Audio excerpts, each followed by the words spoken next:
بسم اللہ الرحمن الرحیم۔ اے لوگو، اپنے پروردگار کے غضب سے ڈرو۔ یقین جانو کہ قیامت کا پہنچال بڑی زبردست چیز ہے۔ جس دن وہ تمہیں نظر آ جائے گا، اس دن ہر دودھ پلانے والی اس بچے تک کو بھول بیٹھے گی جس کو اس نے دودھ پلایا، اور ہر حمل والی اپنا حمل گرا بیٹھے گی، اور لوگ تمہیں یوں نظر آئیں گے کہ وہ نشے میں بتفاس ہیں، حالانکہ وہ نشے میں نہیں ہوں گے، بلکہ اللہ کا عذاب بڑا سخت ہوگا۔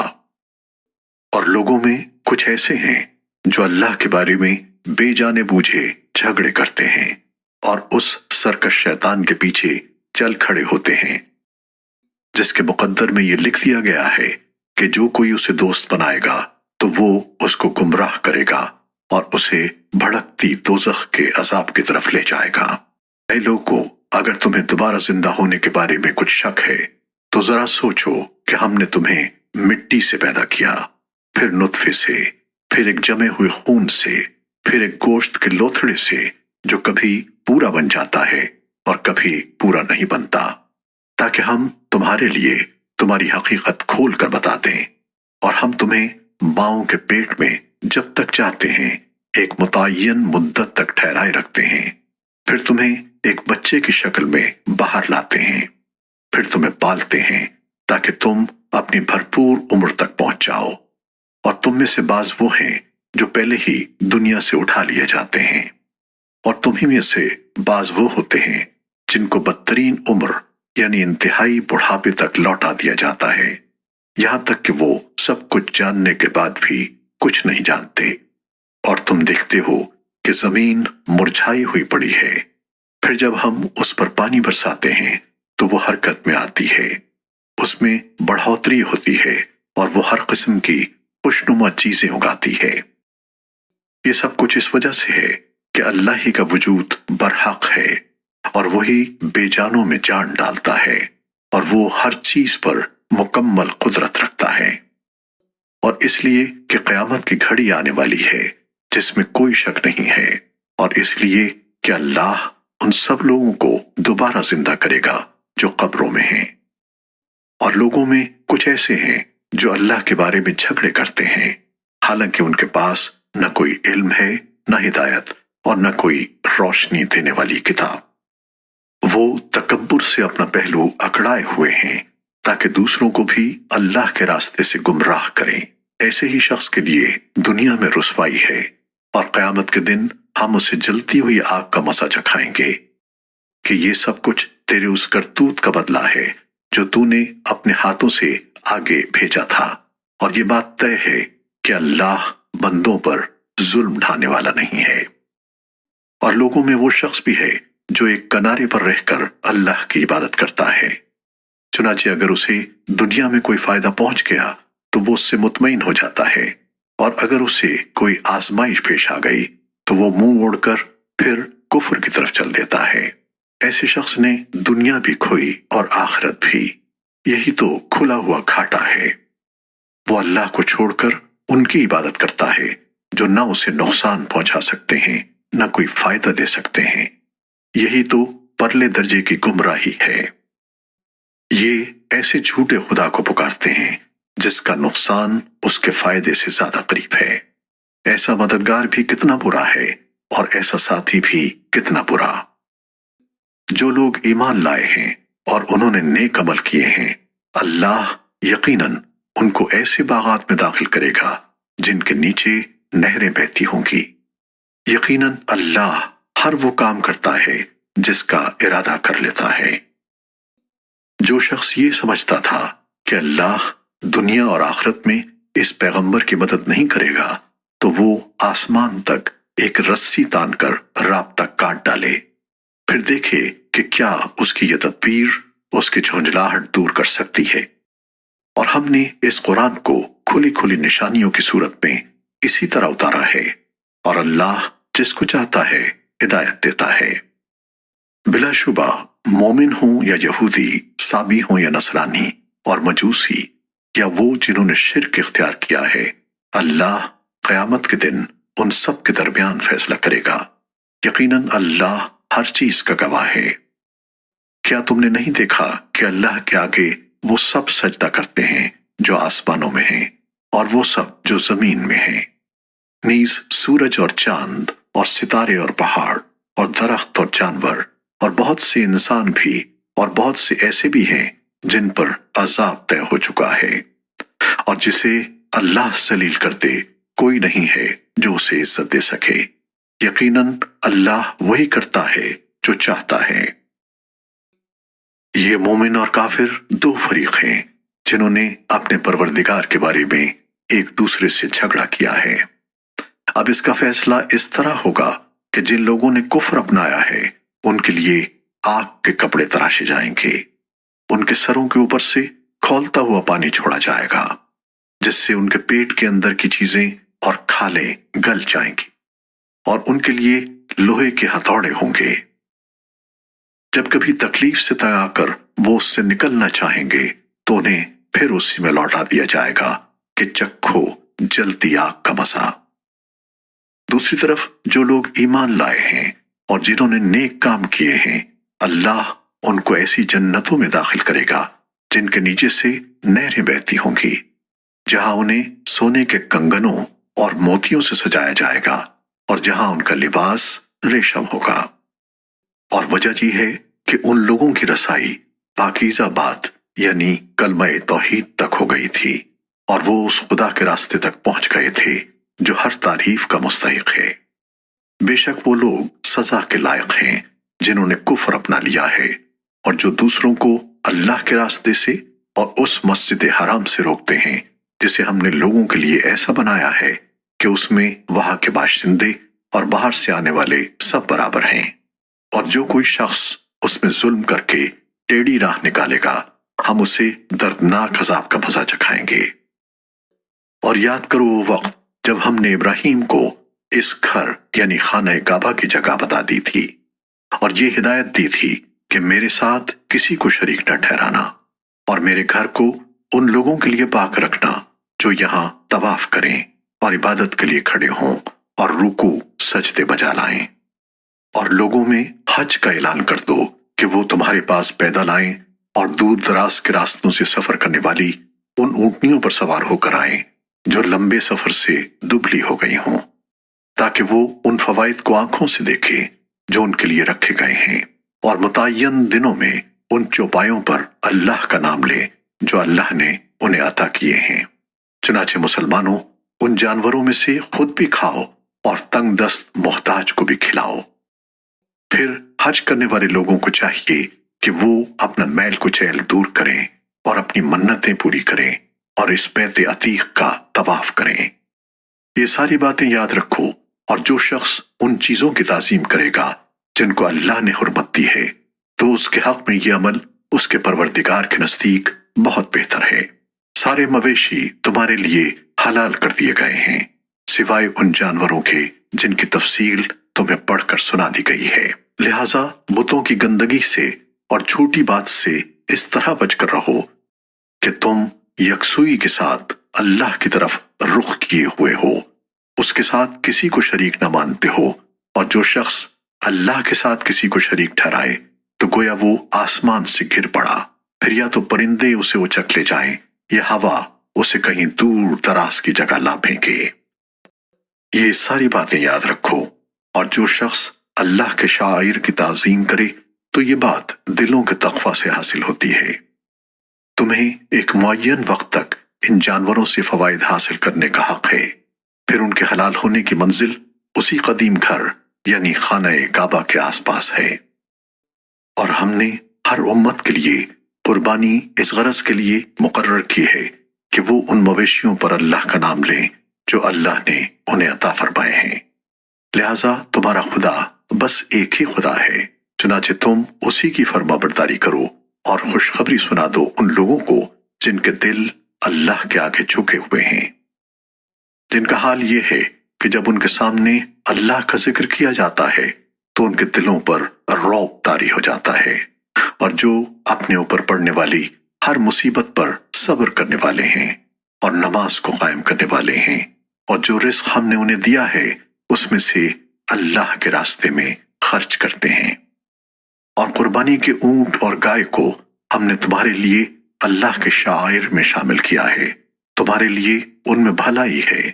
چنانچہ جب وہ ایک قطار میں کھڑے ہوں ان پر اللہ کا نام لو، پھر جب ذبح ہو کر ان کے پہلو زمین پر گر جائیں تو ان کے گوشت میں سے خود بھی کھاؤ اور ان محتاجوں کو بھی کھلاؤ جو صبر سے بیٹھے ہوں، اور ان کو بھی جو اپنی حاجت ظاہر کریں۔ اور ان جانوروں کو ہم نے اسی طرح تمہارے تابع بنا دیا ہے تاکہ تم شکر گزار بنو۔ اللہ کو نہ ان کا گوشت پہنچتا ہے نہ ان کا خون، لیکن اس کے پاس تمہارا تقوی پہنچتا ہے۔ اس نے یہ جانور اسی طرح تمہارے تابع بنا دیے ہیں تاکہ تم اس بات پر اللہ کی تکبیر کرو کہ اس نے تمہیں ہدایت عطا فرمائی۔ اور جو لوگ خوش اسلوبی سے نیک عمل کرتے ہیں انہیں خوشخبری سنا دو۔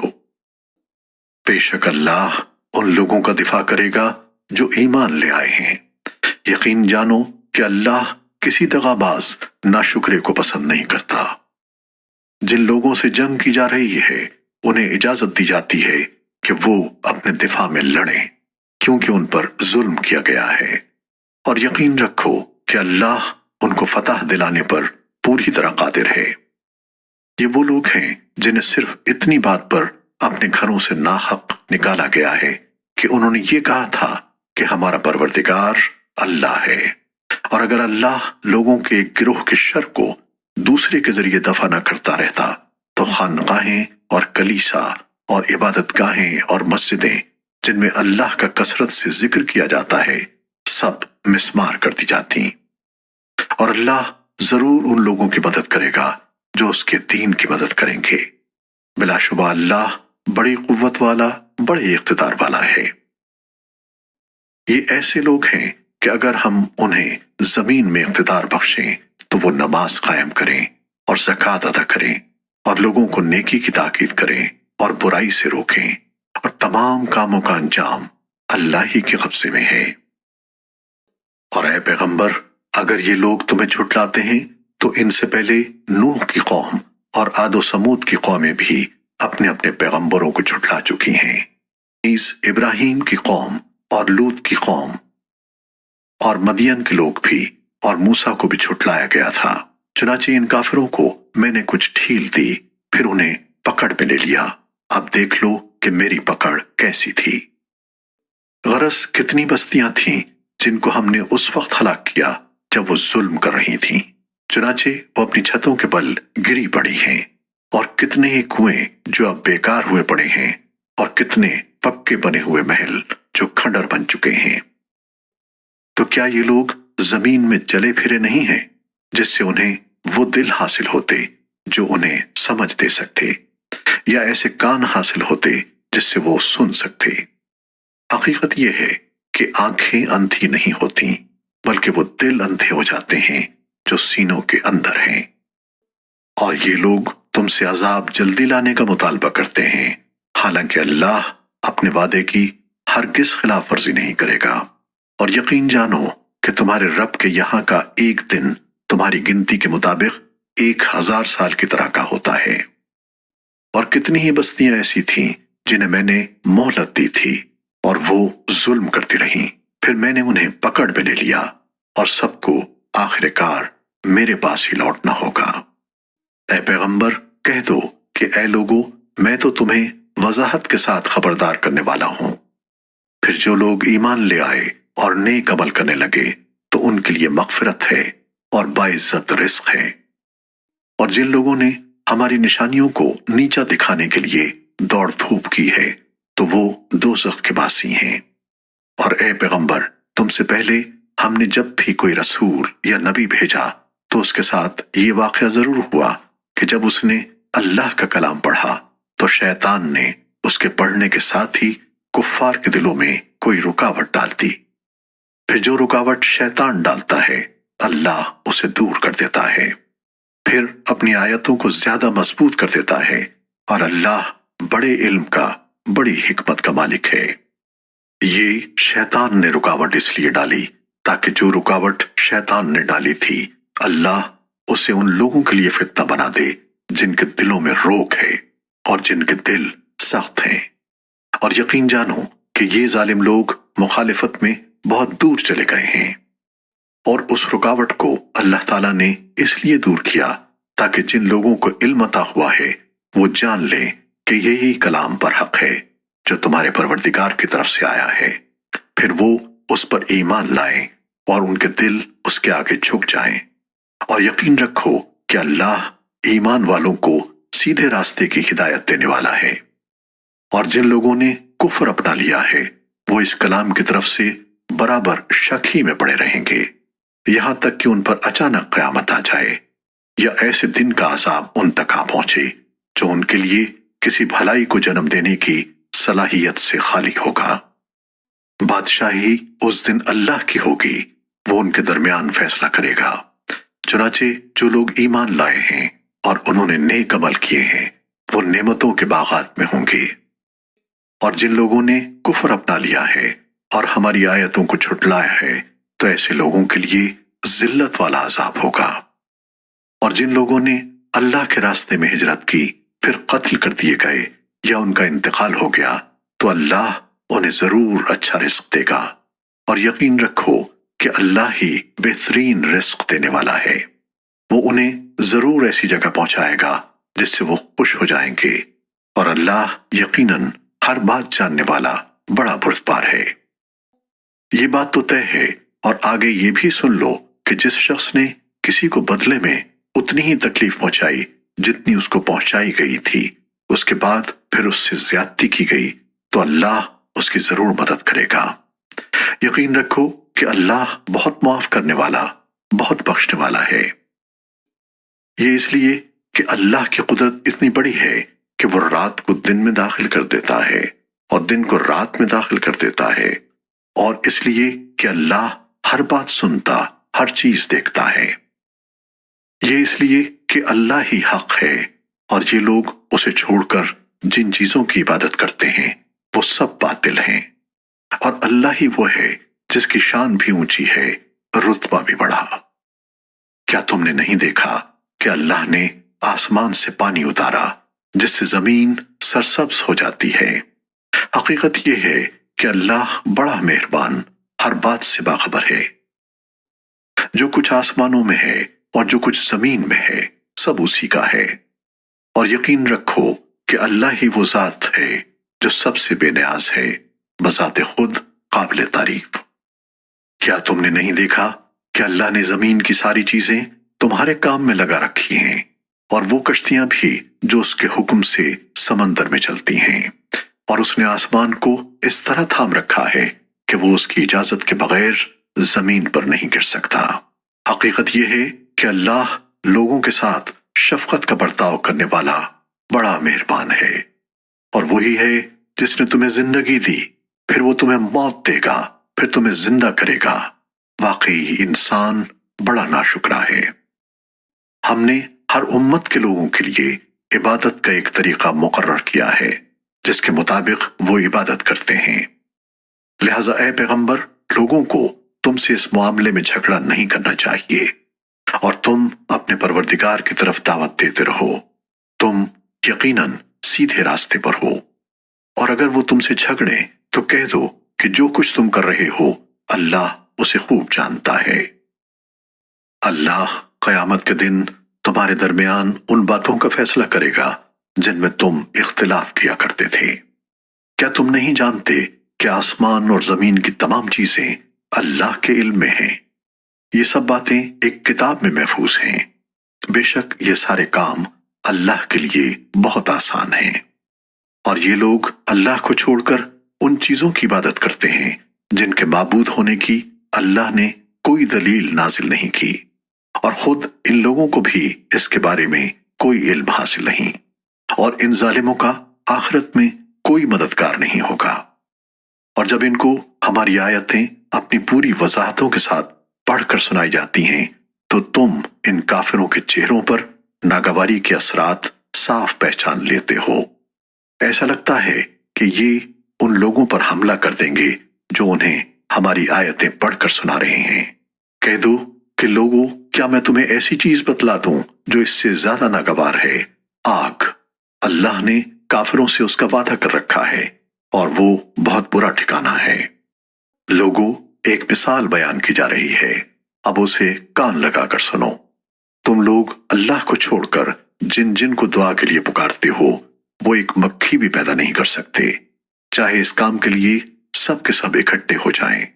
اور اگر مکھی ان سے کوئی چیز چھین کر لے جائے تو وہ اس سے چھڑا بھی نہیں سکتے۔ ایسا دعا مانگنے والا بھی بودا اور جس سے دعا مانگی جا رہی ہو وہ بھی۔ ان لوگوں نے اللہ کی ٹھیک ٹھیک قدر ہی نہیں پہچانی۔ حقیقت یہ ہے کہ اللہ قوت کا بھی مالک ہے، اقتدار کا بھی مالک۔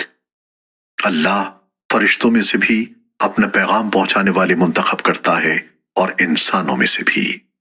یقیناً اللہ ہر بات سنتا، ہر چیز دیکھتا ہے۔ وہ ان کے آگے اور پیچھے کی ساری باتوں کو جانتا ہے اور اللہ ہی پر تمام معاملات کا دار و مدار ہے۔